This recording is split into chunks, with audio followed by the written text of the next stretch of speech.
नमस्ते विद्यार्थियों, डॉक्टर कीर्ति की हिंदी की दुनिया में आपका स्वागत है। आज मैं आपके लिए कक्षा छठी मराठी सुलभ भारती इसका अध्याय 9 घर जो कविता के रूप में दिया हुआ है, इसका स्वाध्याय लेकर आई हूँ। आइए आज हम इसके स्वाध्याय को देखते हैं। सबसे पहले इसके स्वाध्याय में हम इसके प्रश्न उत्तर को कर लेते हैं।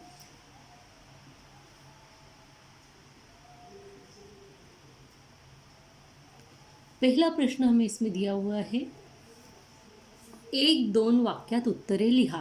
पहला प्रश्न है, माणसाची पहिली शाळा कुठे सुरू होते? हमने उत्तर लिखा हुआ है, माणसाची पहिली शाळा घरातून शुरू होते, है ना। ठीक है, इस तरीके से आप लिख, शुरू की जगह आप शुरू भी लिख सकते हैं, जैसे भी हो। ठीक है, दूसरा प्रश्न हमको दिया गया है, घराने कोणत्या गोष्टी जवळ कराव्यात? तर घराने नवीन मूल्ये व नवीन ज्ञान जवळ करावे। ई नंबर का प्रश्न दिया हुआ है, आईच्या हातचे जेवण कसे असते? आईच्या हाताचे जेवण चविष्ट असते। ठीक है, इस तरीके से आप इसका उत्तर को लिखेंगे। नेक्स्ट क्वेश्चन हमको दिया हुआ है यहाँ पर, पहले इसको मैं आपको बड़ा करके दिखा देती हूँ ताकि आपको इजीली सब लिखने के लिए हो जाए, है ना।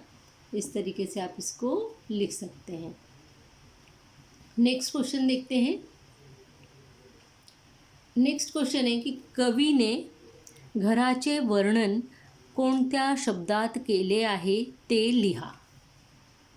आप इस तरीके से इसके उत्तर को लिख सकते हैं कि कवि ने घराचे वर्णन या शब्दात केले आहे, शब्दांत केले आहे। पहला देखण्याकृती, दूसरा आनंदी वास्तू, तीसरा शिक्षणाची पहिली शाळा आणि चौथा ओल्या भावना।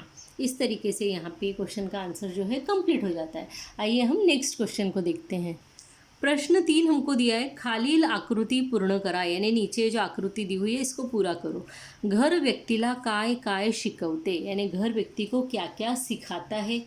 तो उसका उत्तर मैंने इस तरीके से लिखा हुआ है, पाहायला मतलब देखने को सिखाता है, चालायला मतलब चलने को सिखाता है, धावायला मतलब भागने को सिखाता है, लड़ायला मतलब लड़ने को सिखाता है, चढ़ायला मतलब चढ़ने को सिखाता है। इस तरीके से हम इसके उत्तर को लिख सकते हैं।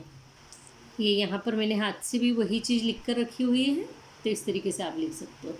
अब जो है क्वेश्चन नंबर 4 हमारा है कि शब्दातील शेवटचे अक्षर सारखे येणारे शब्द कवितेतून शोधा व लिहा। हमको शब्द दिए हुए हैं यहाँ पर, वस्तू, खोल्या, जिव्हाळा, पसारा, पाहायला, सावधान, भान, गोष्ट आणि चविष्ट। अब यहाँ पे हमको इनके जैसा शेवटचे अक्षर सारखे येणारे, मतलब जैसे वस्तु लिखा है तो उसके भी अंत में तू होना चाहिए, खोल्या लिखा है तो ल्या अंत में होना चाहिए, साथ यानी तुकबंदी वाले हमको शब्द कविता में से ढूंढना है। तो वो हम इस तरीके से लिखेंगे, जैसे पहला है वस्तु, बुक में हमको दिखता है, उसके साथ में वास्तु कविता के अंदर खोल्या, खोल्या का ओल्या, जिव्हाळा इसके साथ में आ जाएगा शाळा, पसारा निवारा, पाहायला धावायला, आप देख रहे हैं ना अंत इसके समान है, ये अंत इसके समान है, तू ये ल्या है ना, इस तरीके से। उसके बाद में पाहायला, धावायला, सावधान, समाधान, भान, ज्ञान, गोष्ट, कष्ट, चविष्ट, गप्पिष्ट। नेक्स्ट क्वेश्चन को देख लेते हैं, योग्य पर्याय निवड़ा। अब योग्य पर्याय निवड़ा के अंतर्गत हमको कौन सा सही है इनमें से वह हमें बताना है। तो हम इस तरीके से देखेंगे, घरात हव्या भावना ओल्या म्हणजे यानी घर के अंदर गीली भावनाएं होनी चाहिए। इसका मीनिंग क्या है वास्तविकता में? तो घरातील व्यक्तीने रडावे, क्या घर के लोगों ने रोना चाहिए? घरातील व्यक्तींनी परस्परावर प्रेम करावे, क्या घर के लोगों ने आपस में एक दूसरे पर प्रेम करना चाहिए? या घरातील व्यक्तीत एक व्यक्ति भावना नावाची असावी, या फिर घर में किसी एक व्यक्ति का नाम भावना ऐसा होना चाहिए। इन तीनों में से कौन सा सही है? तो घरातील व्यक्तींनी परस्परांवर प्रेम करावे, यानी घर के लोगों ने आपस में एक दूसरे के ऊपर प्रेम रखना चाहिए, प्रेम करना चाहिए, यानी प्रेम का जो ओलावा है वो घर में होना ज़रूरी है. अब हम नेक्स्ट क्वेश्चन देखते हैं. घर शिक्षणाची पहिली शाळा म्हणजे काय? यानी घर पढ़ने के लिए बच्चों की जो है पढ़ाई की पहली स्कूल है वो कैसे? तर घरामध्ये बालमंदिर भरते. क्या घर में स्कूल भरता है? घरापासून शिक्षणाला सुरुवात होते. घर से पढ़ाई की शुरुआत होती है. घराच्या शाळेत नाव घातले जाते. घर के स्कूल में नाम लिखाया जाता है सबसे पहले. नहीं, हम इसमें ऑप्शन लेंगे घरापासून शिक्षणाला सुरुवात होते, यानी घर से ही जो है शिक्षण की अर्थात पढ़ाई की शुरुआत होती है. क्योंकि सबसे पहली माँ जो होती है बच्चे की वो सबसे पहली जो टीचर होती है वो बच्चे की माँ ही होती है. ठीक है, तो बच्चे के जीवन में सबसे पहली टीचर उसकी माँ है, इसलिए घरापासून शिक्षणाला सुरुवात होते.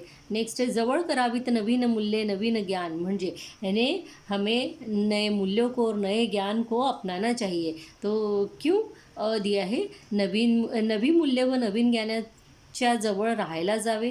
क्या नए ज्ञान और नए मूल्य के पास रहने के लिए जाना चाहिए हमने. रोज़ नवीन मूल्यांची व ज्ञानाची पुस्तकें वाचावीत. क्या रोज़ हमें नए मूल्य और नए ज्ञान की जो किताबें उनको पढ़ना चाहिए.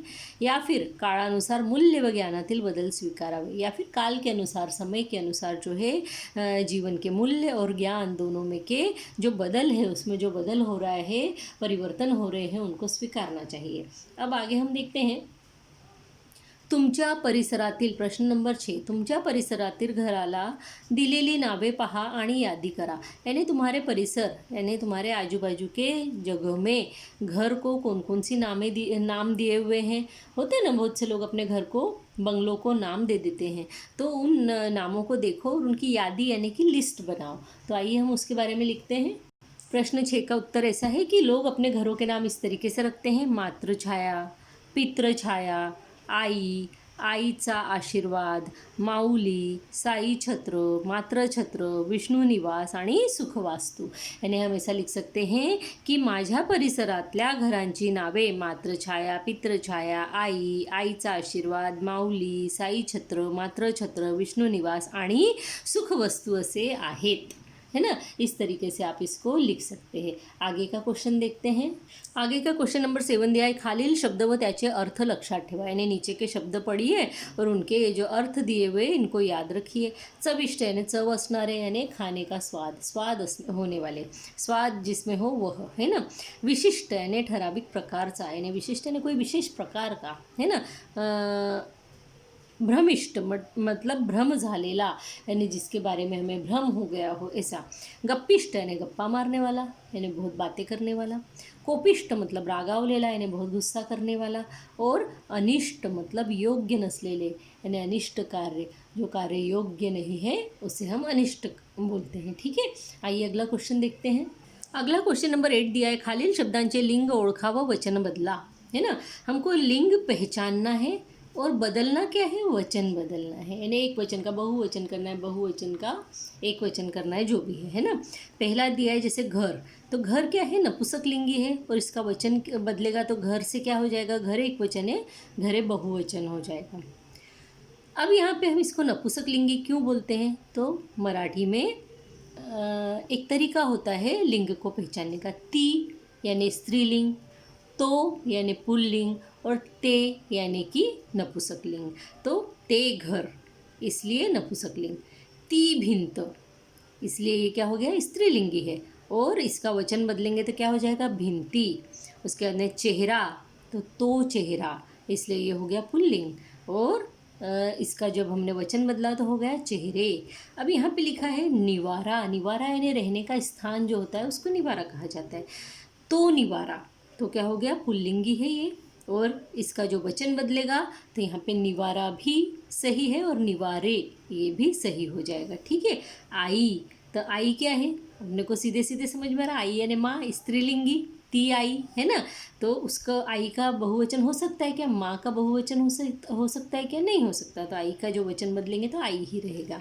डोंगर, डोंगर यानी बड़ा सा जो पहाड़ होता है उसको डोंगर बोला जाता है. तो डोंगर, है ना. ती जैसे छोटी सी कोई घाटी है तो उसको ती बोला जाएगा, लेकिन डोंगर बहुत बड़ा है इसलिए इसको क्या बोला जाएगा, तो डोंगर.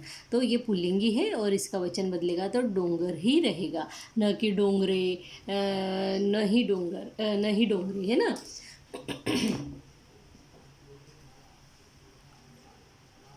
अब हवा, तर ती हवा मतलब स्त्रीलिंग है और इसका वचन बदलेगा तो ये हवा ही रहेगा। हवा का वचन दूसरा कोई सा बदलता नहीं, एक वचन हो चाहे बहुवचन हो सेम रहता है।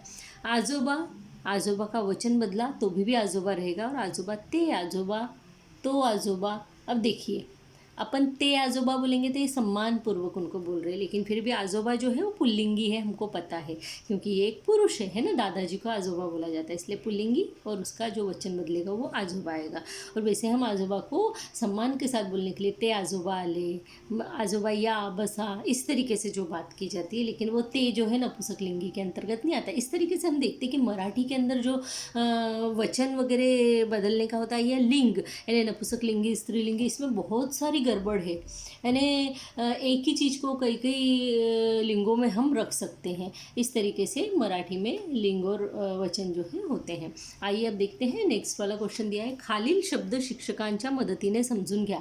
यानी नीचे के शब्द को टीचर की मदद से समझ लो। तो घर को क्या क्या बोल सकते हैं, तो घर को सदन बोलते हैं, धाम, निवास, गृह, आलय और भुवन, ये सब नाम किसके हैं, घर के हैं। यानी कि ये पर्यायवाची शब्द बोल लीजिए आप या फिर समानार्थी बोल लीजिए, ठीक है। उसके बाद में हम देखते हैं सूर्य। सूर्य के पर्यायवाची क्या क्या है, तो आदित्य, दिनकर, प्रभाकर, रवि, भास्कर, मित्र, भानु, दिवाकर, इन सब का मतलब होता है सूर्य। आइए आगे के क्वेश्चन को देखते हैं। प्रश्न 10 है, खालील शब्द वाचा व लिहा। यानी इन शब्दों को आपको पढ़ना है और लिखना है।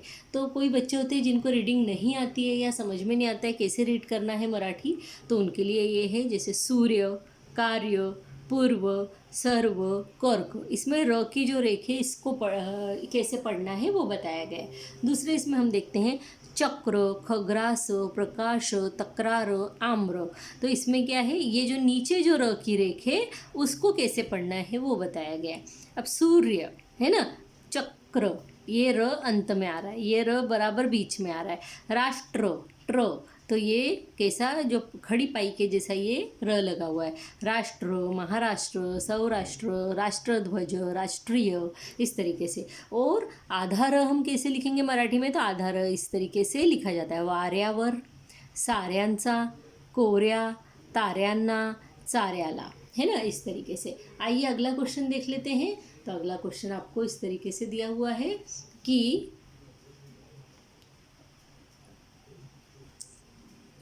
प्रश्न 11 है, वस्तू आणि वास्तू ह्या दोन शब्दातील लेखनामध्ये फक्त काना दिल्याने फरक पड़तो।